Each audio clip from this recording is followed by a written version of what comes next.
Today, I will be introducing our first guest ever, a true fighter in every sense of the word. She's a healthcare provider with a respectable background in orthodontics, and she has a Bachelor of Health Studies from York University. All that said, she describes her greatest accomplishment in life to coming out.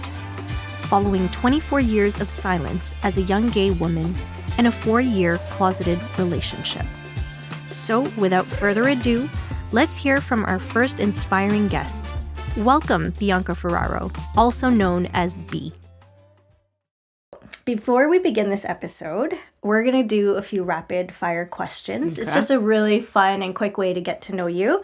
So what I'm going to do, I'm just going to ask you some things and you're just going to blurt out whatever comes to your mind. Okay. Okay? Right. Yep. Netflix account, own or steal? Own.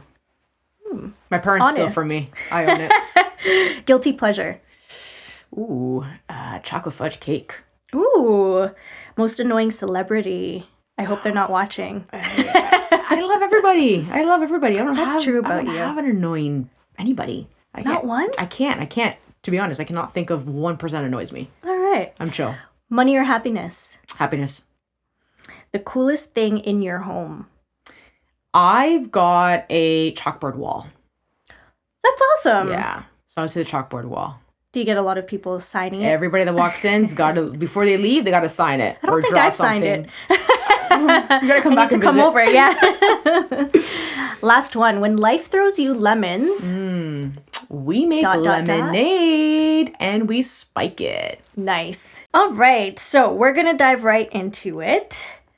Do you believe that you are the same person today as you were in your 20s? Absolutely not. When you look at your whole lifespan, is there a specific turning point in your life? Taking it back to 2009 to 2011, those were the darkest years of my life. And till this day, I say those will be the darkest days of my life. I have went through a lot during those 2 years.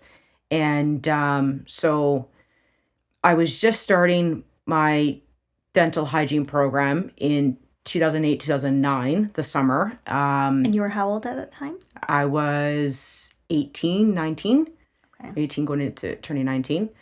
And I was just coming out of a 4-year closeted relationship. Wow. So that in itself was a battle. And and for me, I've got a little bit of a unique story where I've always known from a young age that I was gay. Or I was interested in women, not really acting on living a gay life. Didn't know what that meant. Right. But I always knew that I was different. I always knew that I was attracted to women at a very, very young age.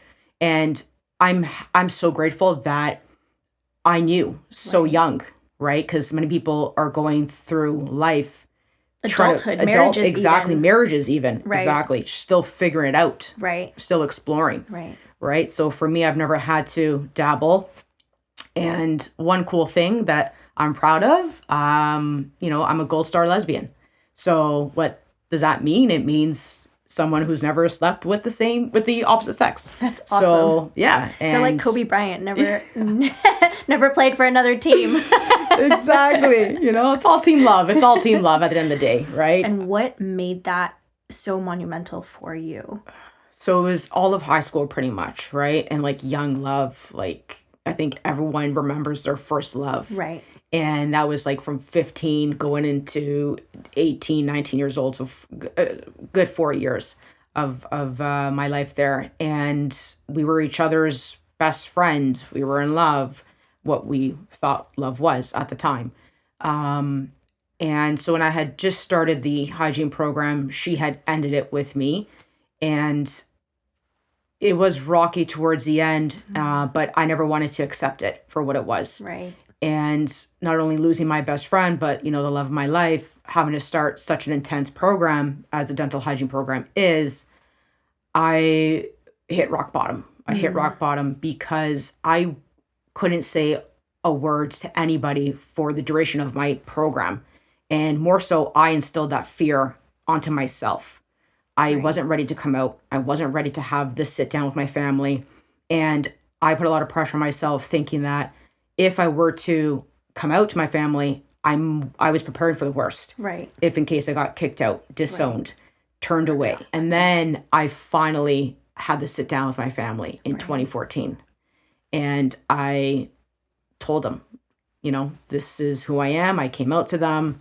And that was another turning point, being free and not living with this secret anymore, right?